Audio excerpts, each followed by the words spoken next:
Hey YouTube, hey internet. So I have some news. So about a month and a half ago, I finally, after years of doing reading and research and listening to accounts online, because your algorithm, I think, knows you before you know things about yourself. I'm just saying, pattern recognition and all that fun jazz. I think it knows things about us before we know them, but that's a completely different conversation. But it led me to get curious, and I reached out and spoke with a psychologist. And 2 Wednesdays ago, meow, I was officially diagnosed with level one autism.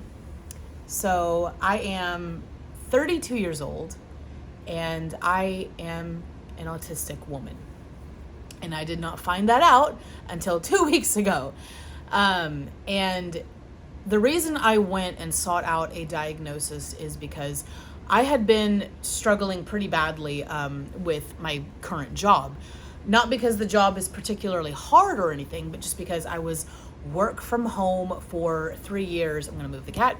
For 3 years before returning to an office position. And in that time at home, there was a lot of weight I could take off my chest. There was a lot of social masking and things that I was in the habit of doing since, school age. And I had kind of dropped all of that. And being brought back into a office environment full time made me aware of just how many coping mechanisms I really had for being in those kind of spaces, and just how weird I was for that. A good example is I do not exist in an office without my headphones on. I have these giant Sennheiser, however you say it, headphones. It's their 450 HT or HBT something headphones. They're amazing. And I walk around with these big bulky head cannons on all day long, every day. And I'm usually listening to either ASMR or frequency music that has like a vibrational, like it's meant to relax and help you kind of get into a meditative state. And I cannot function with office chatter and talking and mice clicking and keyboards going off and phones ringing. And I really struggle in that kind of environment. And I always have, but being taken out of it, being taken away from those kind of stimuli, I guess, distractions, being taken away from that and being brought back in, kind of just dropped in the deep end, I had lost that muscle to kind of mask and just put up with it. And it made it harder to concentrate. And so I have concentration issues. That was thing number one. I would walk around with earplugs inside my ears and headphones on top of that, because I just could not physically relax my shoulders and my body long enough to get my actual job done without that. I'm very fortunate that in my office we get to have the lights off, because bright fluorescent lighting really bothers me. And in fact, in December, we had this big team meeting where everybody from all over came in together, and we sat down and we just hashed out our ideas for strategies and campaigns for the next year, and which is a great idea in theory. And I have an amazing team with amazing bosses. But however, we were in this big conference room with bright fluorescent lighting, and all across the perimeter of the room are these ginormous flat screen TVs that have a white background with some kind of ID logo in the middle. And the white background was so bright with the fluorescent lighting and the chatter of everyone talking and the smell of coffee and the smell of like expo markers and of like baked goods and things. And it was just so much was happening that I was becoming irritable, and I ended up having to leave to go step away to the bathroom for about 10 minutes or so. I made up an excuse to leave so that I could have a stress cry. Looking back, I recognize that as autism overwhelm of being overwhelmed, with all the stimuli, and having what some people refer to as an autistic meltdown. I believe that's what was happening. And this is not the first time that I've would have had that in my life, right? but it was very apparent. There are things that happen that, when you're not really paying attention to them, it kind of just breezes past you. But when you become aware of something such as a diagnosis like this, you start going back and looking through things about yourself, or weird instances or things that have happened, and you see them through a new lens. And I've been told my entire life, I'm so weird. Kaylee, you're so weird. You're so strange. Blah, blah, blah. Why do you do that? You're so weird. Why does this bother you? You're so weird. Well, apparently, I really am so weird. Apparently, my brain is different. So a lot of people in my family and people that know me, there's two camps, and they kind of overlap. People were surprised when I said I was going to get assessed, but they were not surprised when I came back and told them that, yes, I am autistic. I'm not really sure how to read into that. I think a lot of people are like, yeah, no, that checks out for you because you are weird. You are different. Your brain does work different. There are things that you fixate on. You have weird textural things. Like there's weird things that you do, and just your mannerisms and the way you speak and what you talk about and just everything about who you are. All of that is a little just different. And so having that diagnosis kind of adds context to it. And that's how a lot of people have kind of been responding to me when I open up about it. One of the biggest things is that there's interpersonal communication issues. I prefer very direct communication. Most people, especially neurotypical people, do not prefer and do not use very direct communication. There's lots of hinting or kind of read between the lines and euphemisms and idioms and things like that happen in speech. And I am very literal. And I prefer literal instruction, and I have a lot of confusion socially and at work because of that. A funny example is when in a previous life, when I was a married woman, when my ex-husband and I had started dating each other, we went out, but he phrased it before we went out that first time. He phrased it as, let's hang out, let's go get lunch. We had started a Facebook writing group together. It was like teeny tiny, but we were going to have a business meeting lunch was how he originally framed it. Now, if you say something to me, that is how I'm going to understand it. If you say this is a business lunch, that is how I'm going to understand it. Why? Because that's the words you said, and that's what makes the most sense. Or at least that's what makes sense to my autistic brain, okay? It was a date. It was a ruse. Yes, he did care about all the writing stuff, but it was a ruse. He wanted to go on a date with me. And I didn't realize that until he made a comment about how, I guess we're boyfriend and girlfriend now or something like that. And I said, nope. I was like, if that's how you want it to be, which I have no problem with because at the time I liked him. I was like, if that's how you want it, take me on an actual date. Like pick me up from my house instead of us meeting there and do the whole flowers and, dinner and all that stuff. And he took me up on it. He said, okay. And so we did. But it's the first part of that story. It's the whole, a normal person, I think, a neurotypical person would probably be able to read between the lines and say, oh, this guy wants to see me one-on-one. This guy probably likes me. My brain didn't go there. My brain said, oh, business lunch. Okay, cool. I was a marketing student. I was trying to find internships. I really wanted to grow like a social media presence. I was thinking about it from those perspectives, not from, hey, this guy's like actually really interested in you. Did not click. Another kind of recent example from work was someone said, hey, there's a graphic that's ready to go up on our signage TVs. Okay, cool. So I go and I look for it. I don't see a graphic. I see a video. And I'm like, okay. There is a thumbnail that's uploaded. I'm like, well, maybe it's the thumbnail. But I was like, but there's not very much text information on this thing. So is it really this thumbnail that's going to be going on the TVs? Because it's just a picture. There's nothing that makes it an infographic. So then I type a response on our project management website, and I'm like, hey, where's the actual graphic? I'm seeing a thumbnail and a video. And they were like, no, it's the video that's going on the signage. And I'm like, oh, well, that makes sense. But why did you call it a graphic if it's a video? And they're like, oh yeah, no, we meant that. It's a silly thing. There's no harm, no foul. But that's an example of, I'm very, very literal. And so I went and I got this diagnosis so that I could take the notes back. I'm still waiting on my full report from the psychologist. It takes them about 2 weeks to compile it, just because of the fact that it's a 16-page document, okay? It's supposed to be full encompassing, and so that I can take it to places like my employment and be like, hey, this is my situation. So I should be receiving that this following week. It's Saturday today. And I'm excited about that. Knowing this about myself has been eye-opening, but I have been treated like there is something wrong with me for the better part of my life. Everyone everywhere is like, she's weird. Like when I was really little, it was, oh, she's just really shy, but she does really well in school. She's just really shy. My mom will tell a story of me crawling away or running away from my very first birthday party because my house was full of a bunch of people I didn't know, and there's a bunch of noise. So there's a bunch of things all throughout my childhood that kind of highlighted.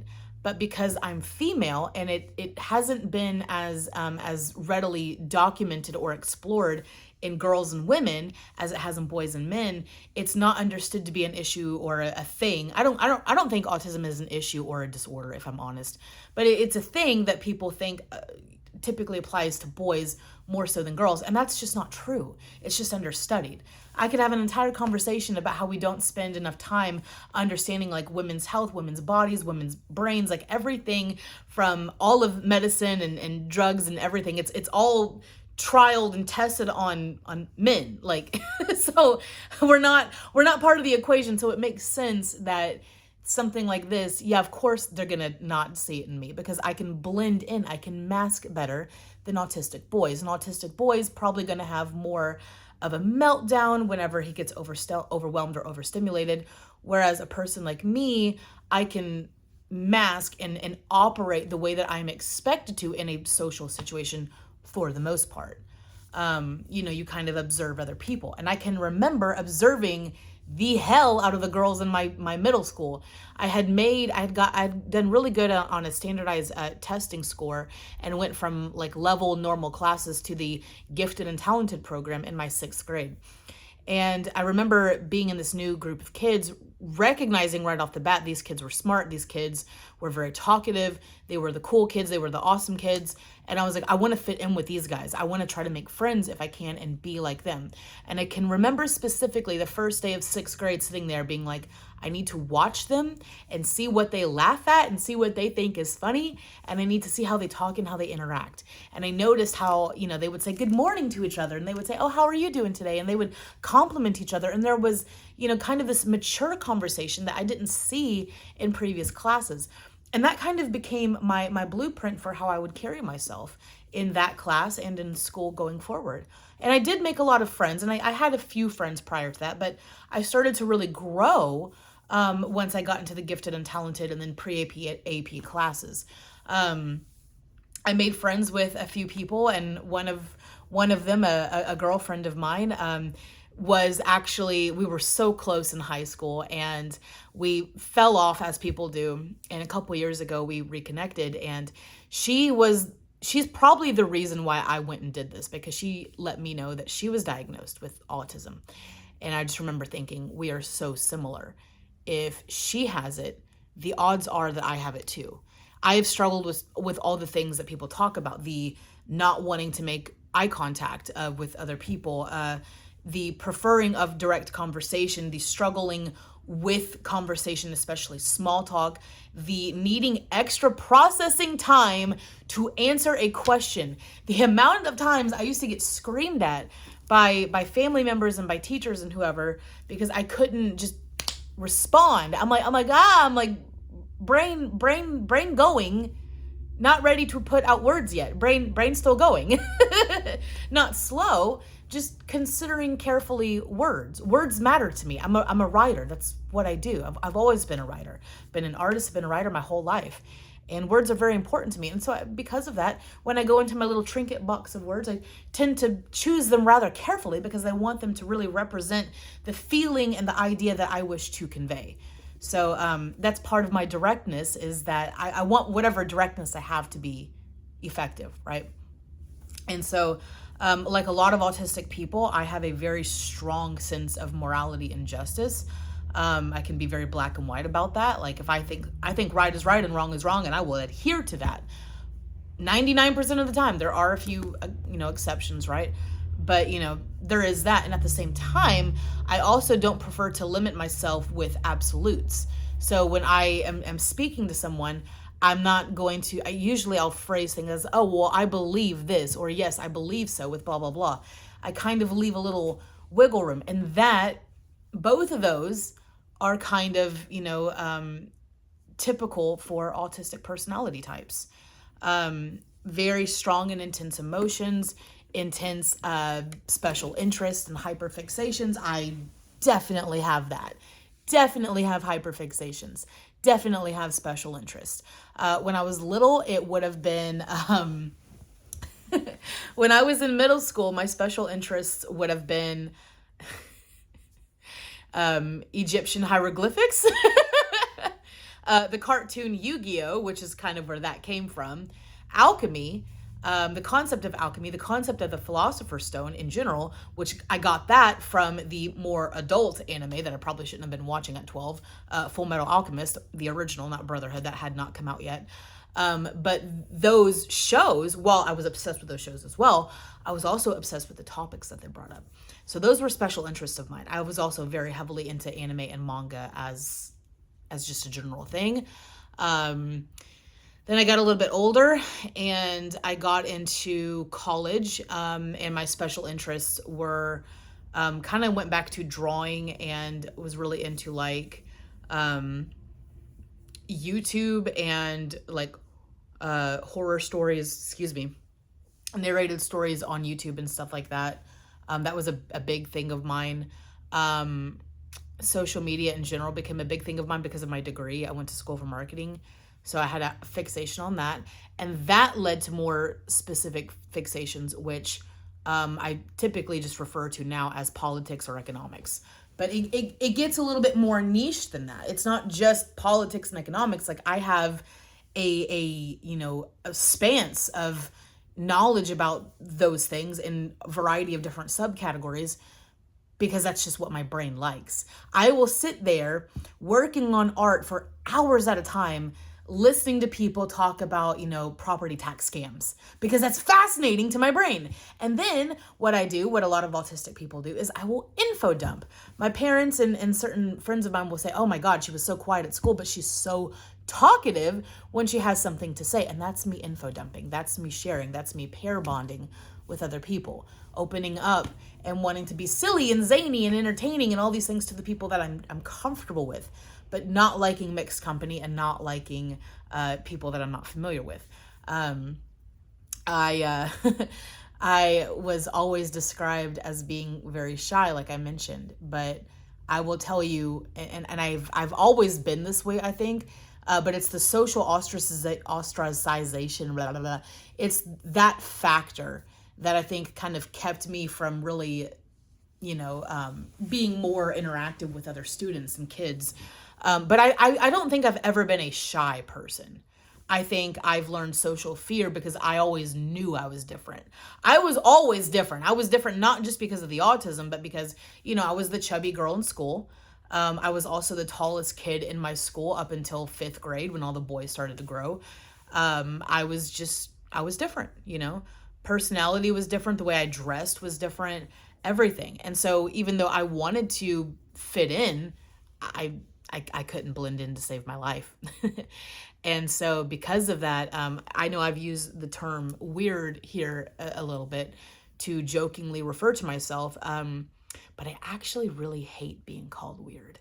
I don't like it. I don't like it at all, because all I've ever wanted was to assimilate, to belong, and to be accepted.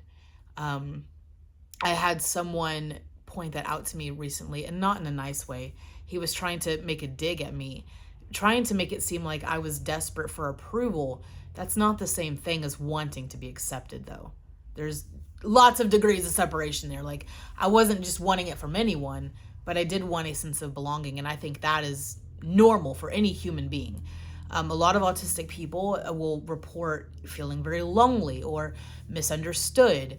I was asked a lot of questions by my psychologist about how, was it hard for you to make and maintain friends?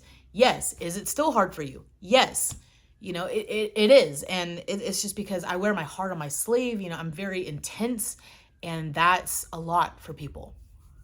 So yeah, you learn something new about yourself all the time. It was kind of humbling in a way, but it's also exciting. In lieu of everything that's happening with this administration and rumors of, registries for people that are on the spectrum or whatever, in lieu of all of that, I still am glad that I went and got a assessment, because I needed to know for myself. I needed to know first and foremost, and in what sort of way and degree, how am I different? It's this thing that everyone has always perceived. My own family has even perceived this. Kaylee's just different, She's just different. She's weird, My own family would call me that. And now it's like, oh, it's because your brain is different. And I've done a little bit of reading, like I said, and what I understand it to be is that you have less synapse density in the brain. There's not as many social connection thingies or whatever, is how I understand it. Don't quote me on that. Go look it up. I am not a source of science or information, okay? I'm a cornucopia of random thoughts and a lot of very intense opinions and things to say and feelings, but I am not a trusted source of science. Don't listen to me on that. We're just hanging out. We're just hanging out. This is just hangout friend time. But yeah, I think that a lot of my struggles were in part due to this undiagnosed autism. I do have complex PTSD. That's from the, childhood I went through. That's from the domestic abuse I lived through and from bad relationships. And people that are on the spectrum or neurodivergent people in general do have a higher disposition for developing CPTSD and carrying trauma from traumatic events. Not everyone who goes through something traumatic will develop PTSD for it. There's factors that will lead to you either developing it or not. And a lot of that comes down to feeling like you are supported. If you feel like you have people around you that support you and love and care about you, and you feel seen and accepted and all those things, you are less likely to develop CPTSD. But if you are kind of on the fringes, and if you feel alone, and if you feel like no one's going to understand your pain and your struggles, you are more likely going to develop that. So it's really interesting. But yeah, I wanted to make this video because I think it's important for people to see that autism isn't just this thing that makes you unable to function in life. It's not this debilitating thing. Does it have, challenges for the people with it? Yeah. Is there a range in severity? Yes. Is mine considered a mild form? Yes. Part of that is because I've been masking for 3 decades now. I've been masking for so long that I don't really know who I am beyond this mask. And that is the joy and the wonderful opportunity that I get to have now, is learning who I really fucking am. And I'm very excited about that. So I've kind of been building a personality since my divorce. I've really kind of been coming out of my shell and really learning who I am as a person, not who people wanted me to be, not who people wanted me to be as a spouse, as a daughter, as a friend, as a student, as an employee, but who I actually am. And that courage of doing that is what gave me the confidence to say, you know what, I'm going to go get this assessment because I don't care what the results are. Either way, it changes nothing about the way that I feel about myself deep down. I just want to know myself more. So I wanted to make this to show that it does come in various shapes, sizes, and everything. I've got it all, man. I fidget. I do all the stemmy things. I'm a hyper vocal person. I'm constantly stemming with, vocal sounds and things like that. I love to dance and move. I'm hyper mobile as well. Like, I got it all, man. You know what I mean? And at the same time, even though I struggle to make friends and I struggle in a bunch of different ways, and, a lot of people just write me off for it. Even though all of these things have been working against me for most of my life, I still have a career. I still have a college education. I still have a home that I pay a mortgage for. Okay. I still have friends that love me deeply. I still have my passions, talents, and interests, and a well-rounded life as an autistic woman. And I say that because of the stigma, because the stigma needs to end. And yeah, I also want to encourage you. If you have listened to all of this and maybe you've thought about going to therapy, maybe you've thought about being assessed by a psychologist for something like this, or ADHD or OCD or whatever. Maybe you're depressed or anxious, or you've got a lot of stress and you're not sure how to manage it, right? Or big feelings that you need to process. Go to therapy. It's not scary. There's no shame in it. You're not gonna, whoever you meet with, they're not gonna put you down. They are gonna be encouraging, like, yes, this is about you. It's about your moment. We're gonna dig in and dive in and explore and unpack everything that makes you you. And we're gonna try to work through it so that you can be the best, happiest, and most fulfilled version of you. That is what therapy and this thirst for knowledge and self-knowledge is all about, right? The love of wanting to understand the self more, I think one of the results is it widens our capacity to be curious and to love on others. My ability to pour into myself, to say, no, like, it's worth looking into this. That energy is the same energy I take to other people. And so I'm taking it to you right now, YouTube. If you've been sitting on the fence, I encourage you, it's not that scary. Go get assessed. Start therapy, talk to people about whatever's going on, right? We are all weird in our own ways. We all have our struggles. Mine are what they are. You know, I struggle to fit in. I struggle to work in an office setting. I struggle to work in any setting. I struggle with concentration. I struggle with executive dysfunction, with task switching, with the emotional overwhelm, with delayed processing, all of it, you know? And I'm still here, you know, surviving. And if I can do it, so can you. So thank you for hanging out with me and letting me open up about my autism diagnosis. I didn't want to edit this. I wanted this to be just all the way through. I've been sitting here the entire time, like, fidgeting like this because I'm so, like, you know, like, it's a lot. It's a lot to sit here and talk about it, but it does need to be talked about. Like, because number one, like, I'm not ashamed of this. It's not a problem. I don't view it as a disorder necessarily. I view it as a difference in how brains work and perceive the world around them and perceive and process information. That is all it is. And I think that when you tap into autism and see it as a potential strength and not a hindrance, and you say, what can this autism give me? What can this ADHD give me? What can this, whatever the thing is, what can this give me? There is a lesson in everything. What can this depression give me? That's a hard one. What can this anxiety give me? Right? Those are questions to ask yourselves, but there are lessons and strengths that come from these things. You just have to be curious enough and open enough to find them. So I put that out to you today, and thank you for listening to me. Please be well. Please take care of yourself. Know that you are loved. Know that you matter. Invest in people. They are always worth it. You know, the economy goes up, down, all around, Charlie Brown, but people are always going to be here. And you are a people too. So invest in yourself. Invest in people. They're always worth it. And thank you for listening to me. And thank you for investing your time in me today. And yeah, I'll yap at you some other time. Bye.